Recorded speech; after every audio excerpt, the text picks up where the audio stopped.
ल साथीहरू, आज हामीलाई चाहिँ स्कुलबाट टिचरले चाहिँ हाम्रो नेक्स्ट इयरको लागि चाहिँ युनिभर्सिटी देखाउन लाँदैछ है त। हामी त्यो साथीहरू क्लासको सबैजना मिलेर चाहिँ आफ्नो नेक्स्ट इयरको युनिभर्सिटी हेर्न जाँदैछ भाइ त।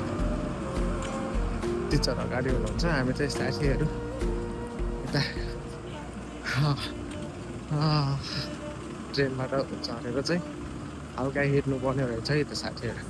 त्यो चाहिँ पऱ्यो है। हामी चाहिँ जाँदैछौँ टोकियो है त। सेन्सीले लाँदैछ है त हामीलाई। सेन्सी त्यही हो ल साथीहरू। यो चाहिँ टोकियो पऱ्यो है त। टोकियो हामी चाहिँ हिँडिरहेछौँ होइन। अनि साथीहरू आइरहेछन् टक्क लगाएर मान्छेहरू सबैजना। त्यही भएर चाहिँ एकदम टाइम लाग्दो रहेछ है त। हामी त यो काममा बस्छौँ अहिले चाहिँ। अब चाहिँ हल्का हिँड्नु पर्ने रहेछ स्टेसनबाट पनि। आइरहेछन् साथीहरू सबैजना। यस यस एकदम रमाइलो लागिरहेछ है। अब फाइनली योकोहामामा बस्ने पनि बाँकी 1 वर्ष मात्रै छ। त्यसपछि त फेरि नेक्स्ट इयरदेखि टोकियो सेलमन गएको चाहिँ गइन्छ है त। साथीहरू आउँदैछन्, पछाडि हेर्दैछन् साथीहरू, पछाडि आइरहेछन् साथीहरू।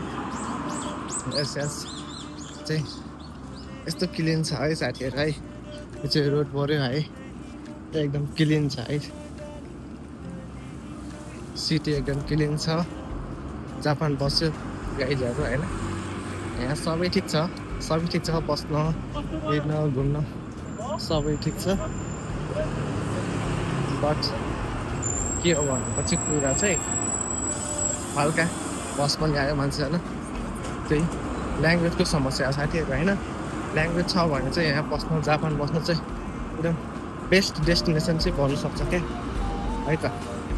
कि ल्याङ्ग्वेज राम्रो बनाउँछु, गाड पात्तै गर्छु भनेपछि, हार्डवर्क गर्छु भनेपछि चाहिँ जापान एउटा बेस्ट डेस्टिनेसन चाहिँ छ साथीहरू है। कति टाढा हौ, अझै आउँदैन हाम्रो गाडीको।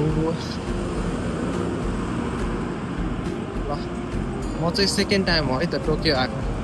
त्यस्तो काम पनि परेन तैँले आउनलाई। त्यही हो, फर्स्ट टाइम त्यही नेपालबाट आउने बेला चाहिँ आइयो। त्यसपछि चाहिँ आएको थिएन, आज फर्स्ट टाइम हो।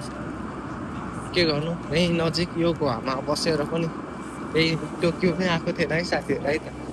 काम नै परेन, किन पैसा खर्च गरौँ भनेर साथी हल्का कन्जुस छ नि म। सो यो साथीहरू गाह्रो छ, आउँदैछन्। त्यो चाहिँ हामी चाहिँ अब सेन्सेले लाडै हुनुहुन्छ। यो चाहिँ हाम्रो सेन्से राम्रो छ है त साथीहरू। सबैजना आफ्नो कामतर्फ, आफ्नो बाटोतिर, आफ्नो एउटा काममा, स्टडीमा चाहिँ हिँडिराख्नु भएको छ है त सबैजना। कोही न कोही चाहिँ मान्छेहरू चाहिँ आफ्नो बाटो, आफ्नो कामतिर चाहिँ हिँडिरहेको छ है त साथीहरू। यो चाहिँ हाम्रो क्लासको साथीहरू, हामीहरू चाहिँ सबैजना सेन्सीले लाडै हुनुहुन्छ है त।